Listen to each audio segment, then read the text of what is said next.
ओम श्री वेद पुरुषाय नमः। नमस्कार। क्लास नंबर 418 श्रीमद् भगवद गीता जी शंकराचार्य जी के भाष्य के अनुसार आरंभ किया जाता है। ओम श्री सीता रामचंद्राभ्याम नमः। नमो गुरुभ्यः। ओम अथ काल देवता श्री संवत् 2081 फाल्गुन कृष्ण पक्षः द्वादशी मंगलवारः उत्तराषाढ़ा नक्षत्रं शिशिर ऋतुः।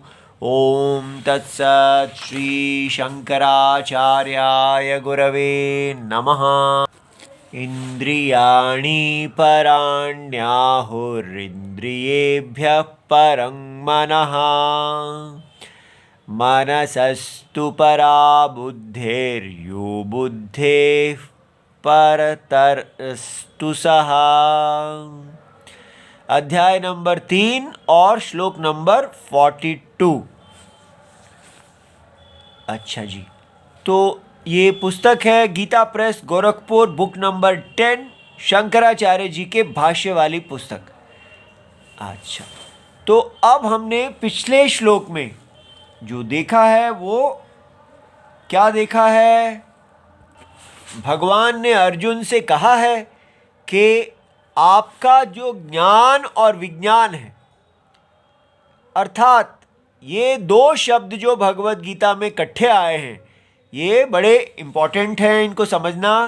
कि ज्ञान भगवान ने कहा शास्त्रतः, जो भी आप शास्त्रतः आचार्यतः,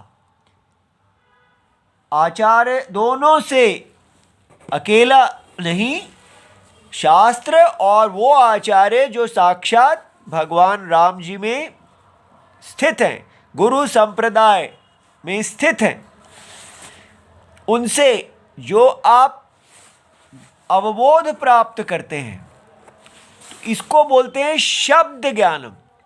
इसलिए अभी आप भगवद गीता जी जो सुन रहे हैं, पहले आपको ज्ञान आएगा, माने आपको सारे शब्दों का ज्ञान आएगा।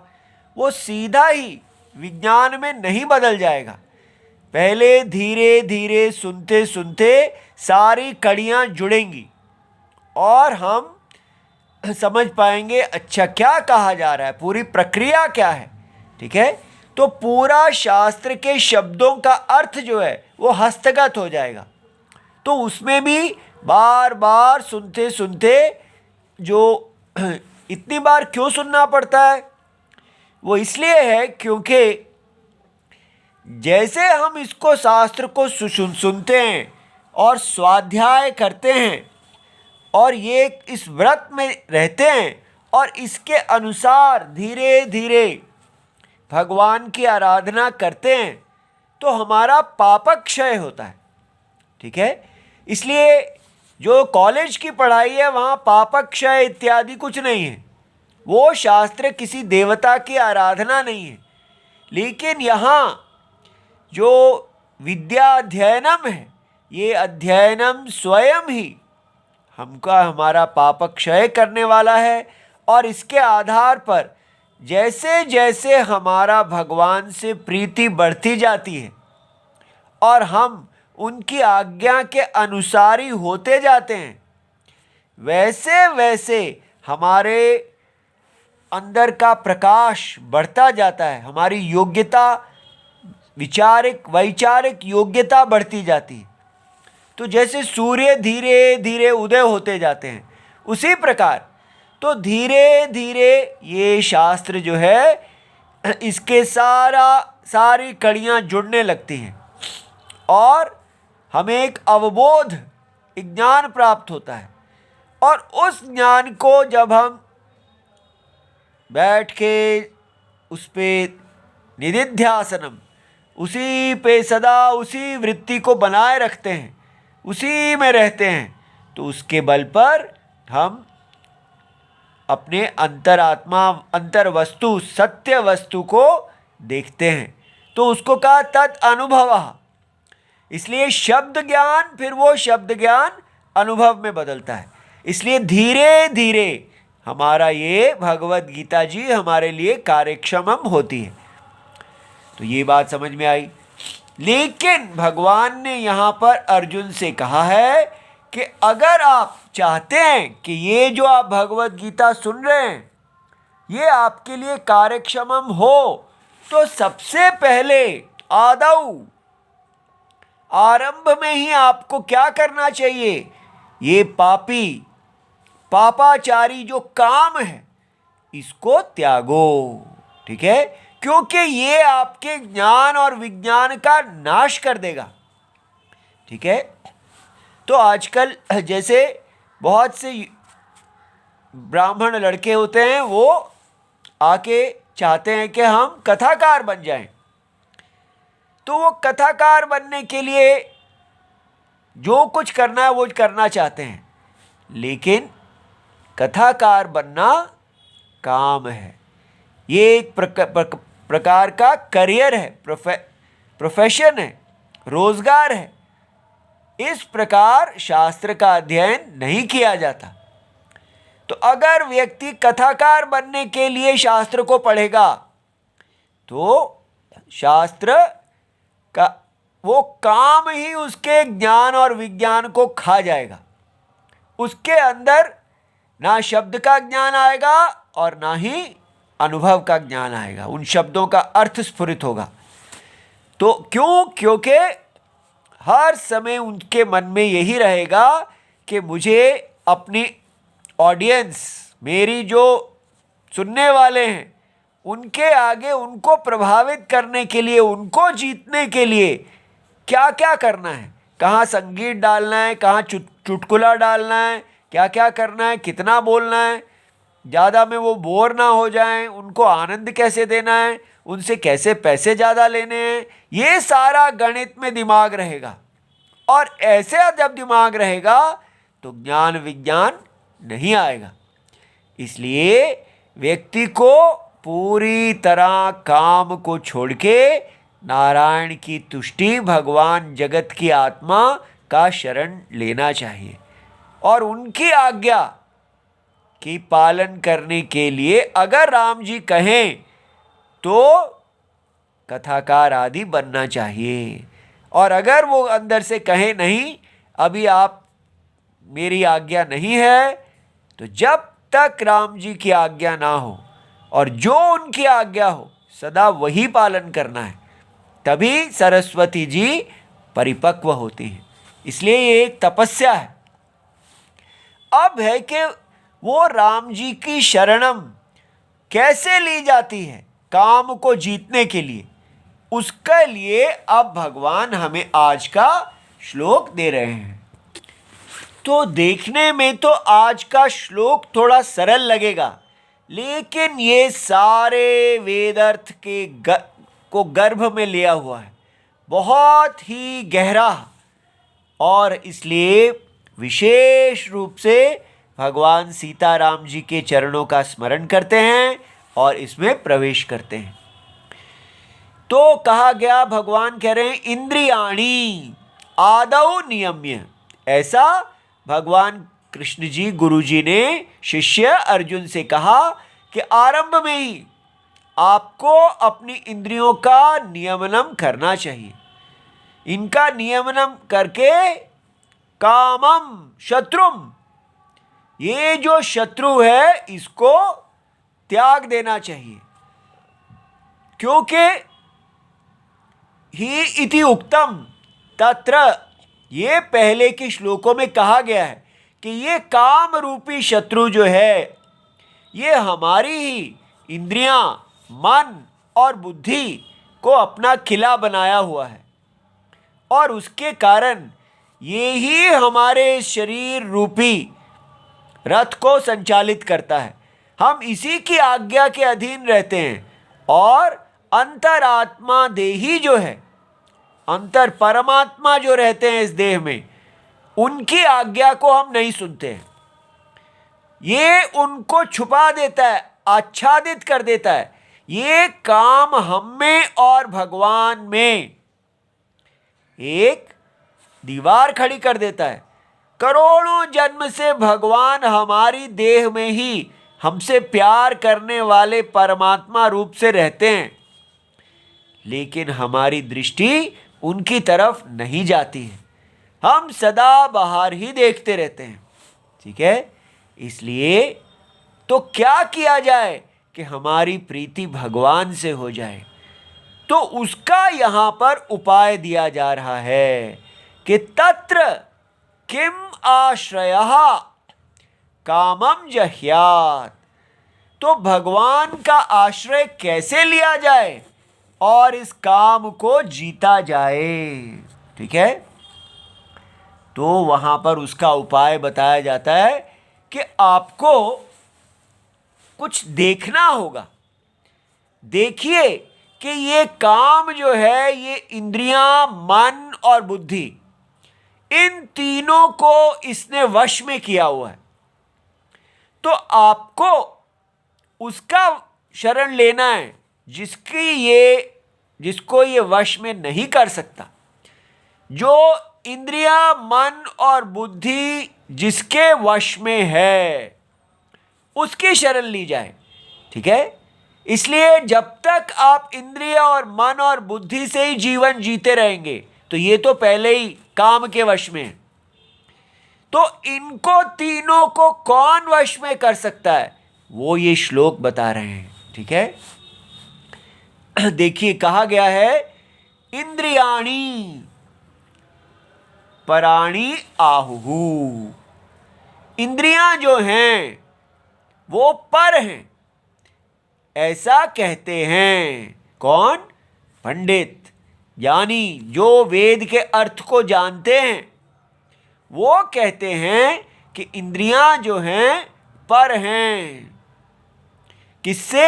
इंद्रिय अर्थेभ्यः, इंद्रिय अर्थों से पर हैं। अब इसको बहुत ही ध्यान से समझना है। ठीक है, क्या मतलब है इसका? पहले हम समझें कि हम क्या समझते हैं। हम लोगों ने साइंस पढ़ी हुई है और साइंस हमको बताती है कि इंद्रियां जो हैं, जैसे आंखें हैं, वो विषयों को कैसे देखती हैं। तो हमें बताया जाता है कि आईबॉल है और बाहर कोई ऑब्जेक्ट है, जैसे पेन है, तो इसके ऊपर, पेन के ऊपर लाइट पड़ेगी और लाइट आके आईबॉल को स्ट्राइक करेगी और वहाँ पर रेटिना इत्यादि जो है उसमें सेंसेशन होगी और फिर वो सेंसेशन नर्व्स के द्वारा ब्रेन में जाएगी और वहाँ पर उसको प्रोसेस करेंगे और हमको इस लाल रंग का ज्ञान होगा, ऐसा हमें बताया जाता है। तो हम समझते हैं कि जैसे ये आईबॉल जो है, ये है सेंसेस और उसके पीछे है ब्रेन, और ये सब मिलके हमको संसार के विषयों को दिखाता है। इसी प्रकार कान है, उसमें कैसे शब्द, जो वेव्स हैं वो जाती हैं और अंदर जाके जो पर्दा है अंदर उसको हिलाती हैं और उससे सारा सेंसेशन से हम देख पाते हैं। त्वचा है, वो कैसे सेंसेशन को लेती है, सब नर्व्स और ब्रेन, ऐसा हमको बताया गया है। अब क्या ये गलत है? नहीं, ये गलत नहीं है, लेकिन ये सारी कहानी जो है ये स्थूल शरीर की है। साइंस स्थूल शरीर को ही जानती है। स्थूल शरीर जो है वो क्या होता है, जिसको हम अपनी इंद्रियों से जानते हैं, उसको कहते हैं स्थूल शरीर, अर्थात इंद्रियों के अर्थ। तो ये जो हमारा शब्द है, जिसको हम कानों से जानते हैं, स्पर्श है, तो ना, रूप, रस, गंध, ठीक है, ये 5 जो ज्ञान है हमें इंद्रियों से प्राप्त होता है। तो इंद्रियों के अर्थ, इंद्रियों का अर्थ माने इंद्रियों का जो ज्ञान का विषय है, उसको बोलते हैं स्थूल। ठीक है, ग्रॉस, ये तो ग्रॉस शब्द है, माने जो भी इंद्रियों का विषय है वो स्थूल है। तो उसको साइंस जानती है। तो साइंस कहती है कि ये सारा संसार इंद्रियों का विषय है, इंद्रियों के द्वारा ही जाना जाता है। लेकिन यहां पर आके हमें कहा जाता है कि इंद्रियों के द्वारा नहीं जानी जाती। क्यों भाई, ये आई बॉल को भी तो हम शीशे में ही देख लेते हैं या दूसरे के आई बॉल को देखते हैं, तो आई बॉल एटसेट्रा, कान, सारा उसको स्टडी हम करते हैं, वो इंद्रियों का विषय ही तो है। यही समझना है। इंद्रियां जो हैं वो सूक्ष्म शरीर है। इंद्रियों का विषय नहीं है। आई बॉल, ईयर, ये सब इंद्रियों के स्थान हैं, ये समझना है। स्थूल शरीर, जो सूक्ष्म शरीर है वो स्थूल शरीर में स्थित होता है। जब हमारी मृत्यु होती है तो सूक्ष्म शरीर चला जाता है और स्थूल शरीर वहीं रह जाता है। सूक्ष्म शरीर स्थूल शरीर को छोड़ देता है, ठीक है। इसलिए सूक्ष्म शरीर जो है वो इंद्रियां हैं। इंद्रियां सूक्ष्म, उनको सूक्ष्म माने जो इंद्रियों का विषय नहीं है, वो इंद्रियों के विषयों की तुलना में उससे सूक्ष्म है। ये बात समझ में आ गई? तो इसलिए कहा गया कि आपको ये बात देखनी होगी कि देखिए इस बात को कि इंद्रियाणि पराणि आहुः, वो इंद्रियों के विषयों की तुलना में पर है। तो परत्वम का मतलब है कि इंद्रियों में तीन ऐसी चीजें हैं जिसको देखने से हमें उसकी परत्व का ज्ञान होता है। एक क्या है? सूक्ष्म। सूक्ष्मता हमने देख ली कि वो इंद्रियों का विषय नहीं है, ठीक है। तो इसलिए ये स्थूल हो गया और जो इसको प्रकाशित कर रहा है वो सूक्ष्म हो गया उसकी तुलना में। दूसरा अंतरस्थ, हम अपने अनुभव को देखें, हमारा अनुभव बताएगा कि इंद्रियों के विषय हमको बाह्य लगेंगे और इंद्रियां हमें अपने अंतर लगेंगी।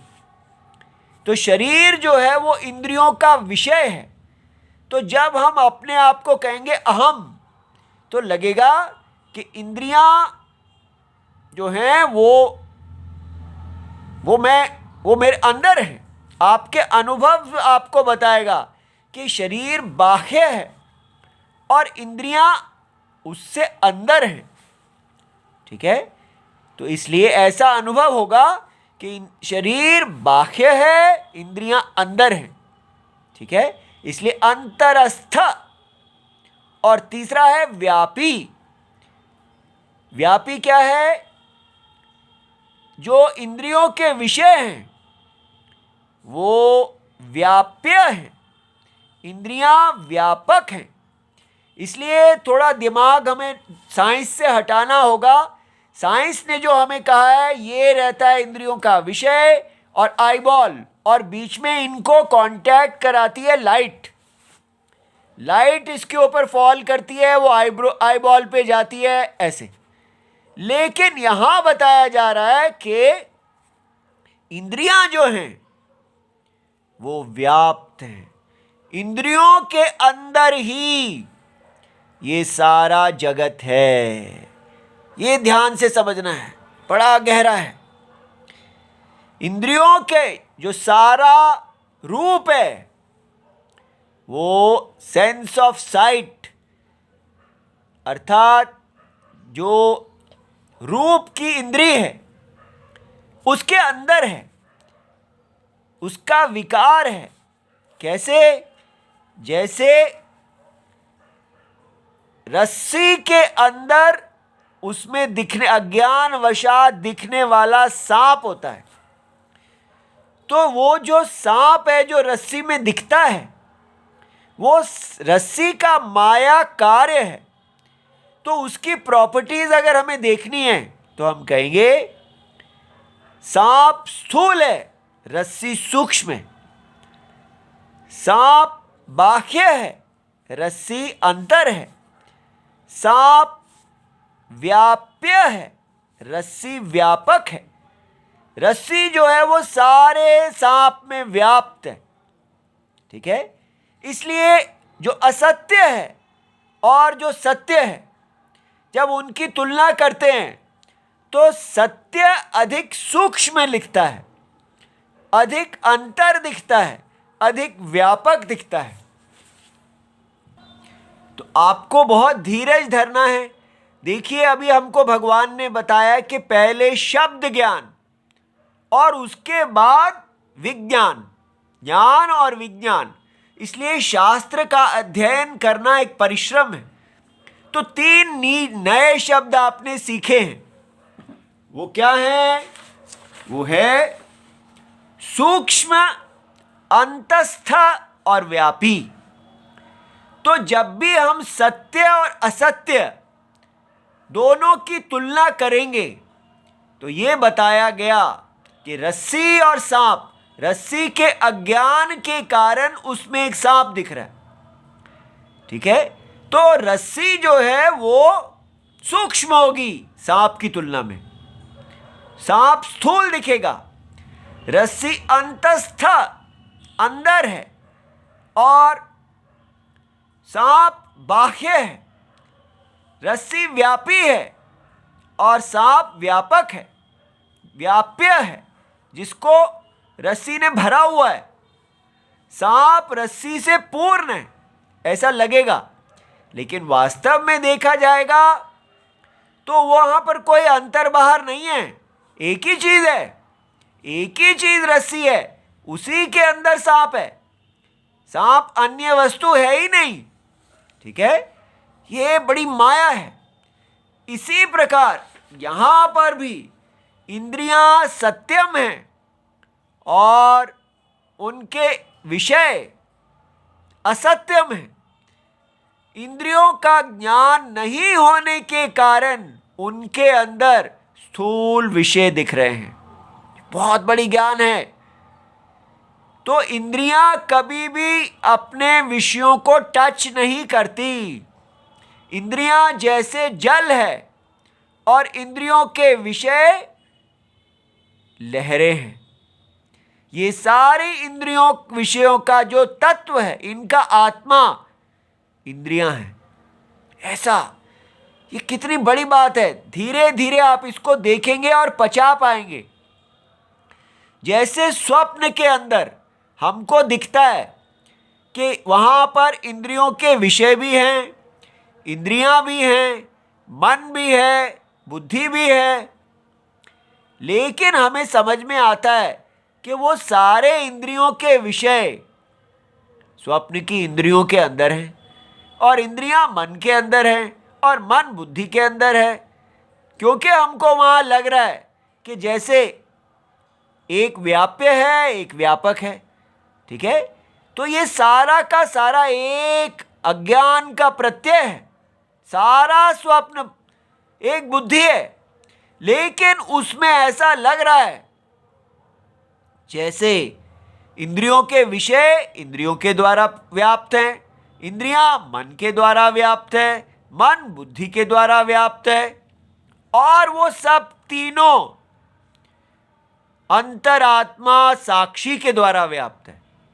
ऐसा क्रम हमको दिखेगा, ठीक है। तो ये अज्ञान में ही ऐसा व्याप्य व्यापक भाव है। तो ये शब्द सीख लेना चाहिए। इंद्रियों के विषय क्या हैं? व्याप्य। तो इंद्रियां क्या हैं? व्यापक। इंद्रियों के विषय क्या हैं? बाह्य, बाहर। तो इंद्रियां क्या हैं? अंतर, ठीक है। अगर इंद्रियों के विषय जो क्या है? स्थूल, तो इंद्रियां क्या है? सूक्ष्म। इस प्रकार असत्य और सत्य हमको संसार को देखते हुए समझ जाना है कि ये सारा संसार इंद्रियों के अविषय रूप जो है, ये वास्तव में 5 इंद्रियां ही हैं। इंद्रियां सत्यम और इंद्रियों के विषय मिथ्या, ठीक है। इसलिए व्यापक व्याप्य भाव तभी हो सकता है अगर सत्य मिथ्या हो। जैसे जल और लहरें दो चीजें नहीं हैं। एक वस्तु व्यापक है और दूसरी व्याप्य है। ये तभी हो सकता है कि एक सत्य हो, सत्य व्यापक होता है और असत्य व्याप्य होता है। ये बहुत बड़ी चीज है, ठीक है। तो इसलिए हमको अनुभव में समझ में आता है कि ये सारा जगत, रूप जो है वो चक्षु इंद्री के अंदर है। सारा साउंड, शब्द जो है वो कर्ण, जो कान की हमारी इंद्री है उसके अंदर है।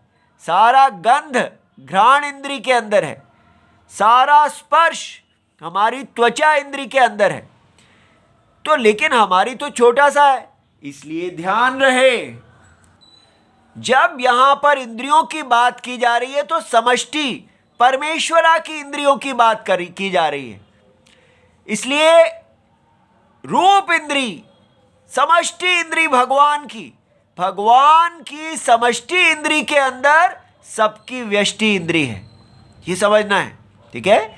मेरी आंखों में जो इंद्री है और इधर देवदत्ता, यज्ञदत्ता इत्यादि अनेक लोगों में, सब में एक समष्टि अनंत इंद्री है। इंद्रियां अनंत है, ठीक है। शब्द की, स्पर्श की, रूप की, रस की, गंध की, इस प्रकार समष्टि नारायण की इंद्रियों के अंदर ही हमारी इंद्रियां हैं। ये बात समझ में आ गई। फिर उसके बाद कहा इंद्रियेभ्यः परम मनः। अब इंद्रियां जो हैं वो स्वयं मन के द्वारा व्याप्त हैं। मन जो है वो सूक्ष्म है, इंद्रियां अब स्थूल हो गई। मन जो है अंतर है, इंद्रियां बाह्य हो गई। मन व्यापक है, इंद्रियां व्याप्य हो गई। तो मन सत्यम है और इंद्रियां असत्यम है। कितनी बड़ी बात है। सारा जगत मन रूप है। ये जो इंद्रियां आपको दिख रही हैं ये और कुछ नहीं है, ये मन का ही विकार है, ठीक है। फिर उससे और अंदर जाएंगे तो मनसहा तु परा बुद्धि, और बुद्धि जो है उससे, मन से भी पर है। पर माने मन का सत्यम है, और मन जो है वो बुद्धि के अंदर विकल्प है। इसलिए बुद्धि सर्वव्यापी है, ठीक है। किसकी बुद्धि? परमात्मा की। ये जगत आत्मा की बुद्धि, और उनकी जगत आत्मा की बुद्धि के अंदर ही हम सब की छोटी छोटी व्यष्टि बुद्धि है। समष्टि बुद्धि, व्यष्टि बुद्धि, ऐसे। तो ये हमें सदा समष्टि को देखना है, ठीक है। अब बुद्धि से पर क्या है? बुद्धे परतः तु सहा। बुद्धि से पर जो है वो देही है, साक्षात देही। इसलिए जो पिछले श्लोक में बताया गया कि इंद्रियां, मन और बुद्धि, इन तीनों को काम ने अपना अधिष्ठान बनाया हुआ है। इसको इन्होंने सबको बीमार कर दिया है, उनको पकड़ लिया है, उसका ये काम के वश में है। लेकिन ये जो परम देही आत्मा है ये इन तीनों के पर है। ये तीनों देही आत्मा के अंदर हैं। जैसे स्वप्न की इंद्रियां, मन और बुद्धि सब साक्षी आत्मा परमात्मा के अंदर हैं। इसलिए ये तीनों साक्षी आत्मा को वश में नहीं कर सकते। तो जो व्यक्ति अंतरात्मा साक्षी की शरण लेगा उसका इंद्रियां, मन और बुद्धि शांत हो जाएंगी। अर्थात उसमें जो काम हमें सदा बेचैन करता रहता है और हमें वश में करके हमें स्वधर्म से गिरा देता है और परधर्म में ले जाता है और विनाश मार्ग पे ले जाता है, और हमने जितनी भगवत गीता भी पढ़ी है, ज्ञान और विज्ञान उसका नाश करके जीरो कर देता है, हमें रुलाता है, उस काम रूपी शत्रु को परमात्मा जो इन तीनों के राजा हैं, इन तीनों से सूक्ष्म, अंतस्थ और व्यापी हैं, सर्वव्यापी हैं, उनकी शरण जो लेगा वो काम को जीतेगा। ये परमात्मा साक्षी मायावी हैं और ये तीनों माया हैं, अज्ञान रूपी बीज में से निकले हैं।